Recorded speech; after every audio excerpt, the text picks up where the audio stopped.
Well, I know our next comic is. He's all the way from St. Lucia. We're gonna bring up Anton.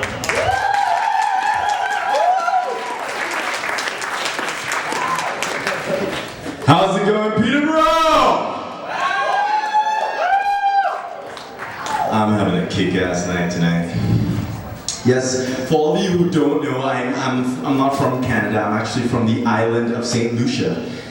And before I get started, I actually wanted to let you all know I have like an announcement to make. I'm sick and tired of people saying that Caribbean islands are small. Because we are making a name for ourselves in the world today. Jamaica has Bob Marley. Barbados has Rihanna. St. Lucia, Jeffrey the Butler from The Fresh Prince. He has a British accent, but I know a St. Lucian when I see one on the cages. A lot of people ask me, why did you come to Canada? And I always tell them, the same reason everyone comes to Canada. The gay marriage,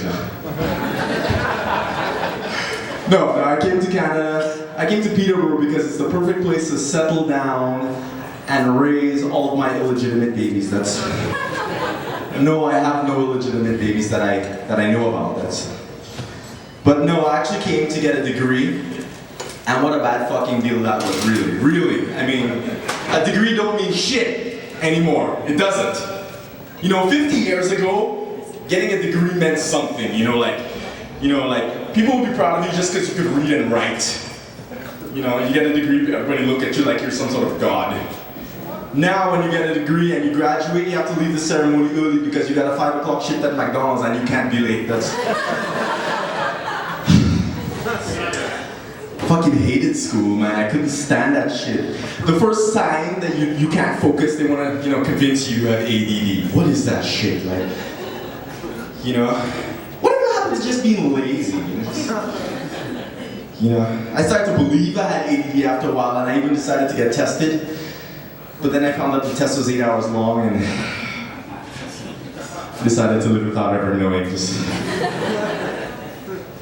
But now that I'm graduated, I have all the student debt, and it's fucked up. It's terrible. Actually, as soon as I graduated, to pay off some of my bills, I actually decided to sell my house. And I got some good money for it too, but, well, let's just say my landlord was pissed off as hell. It's terrible. I make some terrible career choices right now. This is, I work for this crazy asshole guy. I'm self-employed. I tried to pay off some of my debt by starting a business, right? And you see, the thing is, I don't even know what happened, right? I'm half black and half white, so I figured, maybe I'll take the two ends of my culture, and merge it down into a restaurant concept. I don't know what happened. The restaurant was called KKKFC. That's what it was called. But now I have the worst job in the world.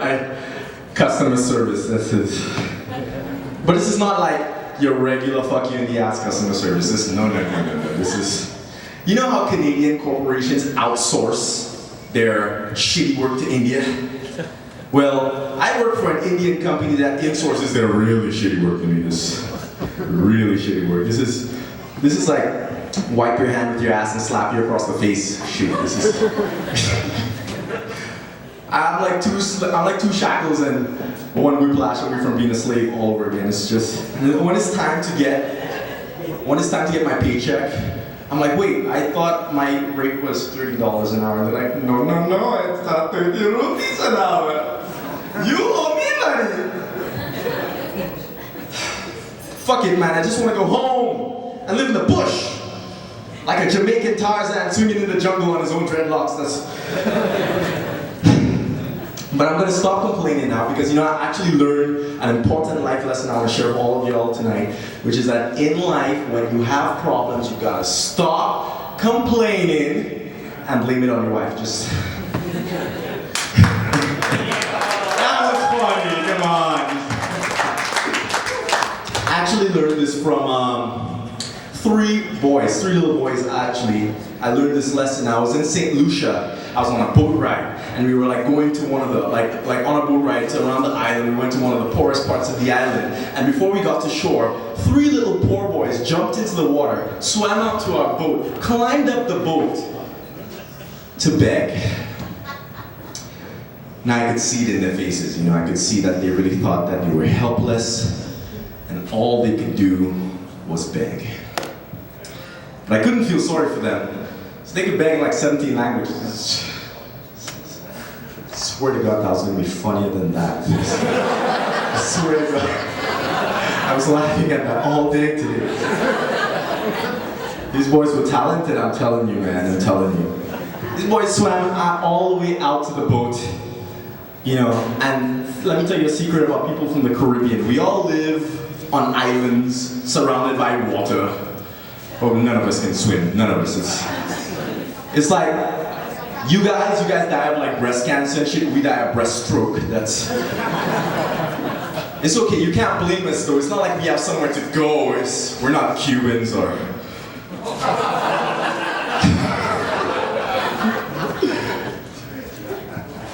I had a point in that story somewhere, I swear to God. 3 days later, actually, I was actually in one of the richer parts of the island, and we saw three little rich boys, and I happened to know that their father was worth over $60 million, right? And I'm like, and they got no handouts. You know, they were actually on the side of the road. They wanted a rabbit, so they were selling lime juice for like 25 cents a cup so they could afford a rabbit.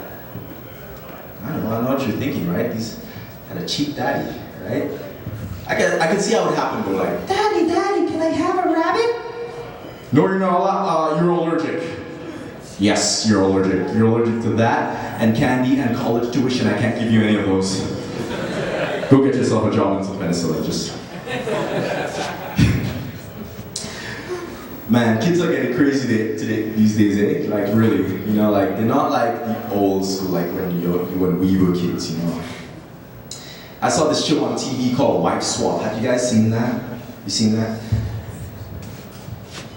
You know, the kid, like, where they switch the wife for like a week, you know, and the mother has to raise a family that's not theirs, and the kids are like all freaking out because it's not their mother. You know, I'm not gonna do what you say. You know, I think ABC should do a sequel to that show called African Wife Swap. That's... I'm not gonna do what you say because you're not my mother. Go and get the machete.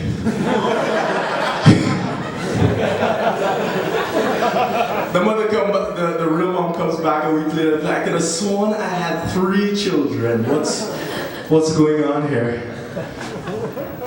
This is a family show. I'm glad you all came out. He has an awesome audience, by the way, you know, just so you know. So in keeping with the family value theme, I'm gonna talk about my next family subject, abortion. No. I'm just making up shit now. I don't even know what I've been growing out my hair for 6 months. I'm trying to become a Rasta so that I can start a rent-a-Rasta prostitution service. That's... No. Actually, really, I want to grow it out so I can, like, you know, do like the Justin Bieber haircut. Woo, Justin Bieber! Oh my God. This is ridiculous. Yo, you know what? Actually, I have this new diet I'm trying out. It's where 6 days a week, I eat superbly healthy. And like, I don't eat anything refined or sugary, or I like have like lentils and yams and vegetables and fresh shit. But on the 7th day, on the 7th day, I just eat garbage all day long. Like today's what I call my cheat day. So I have for breakfast I had 3 pancakes, 7 pieces of bacon, 2 pieces of peanut bacon, 4 cups of coffee with a chocolate of sugar. Then I left. I was like, I want to eat till I hate myself. This is what I'm doing right now. I just want to be like, ugh, get the fuck away from me with that shit. You know? So I went to McDonald's afterwards, and I'm like, I had like a Big Mac, and I had the smoothie, and I had a Coke. And then And now I'm like just really feeling disgusting. And at some point I'll just like have some hateful food like KFC or something and finish my jokes because I have nothing else.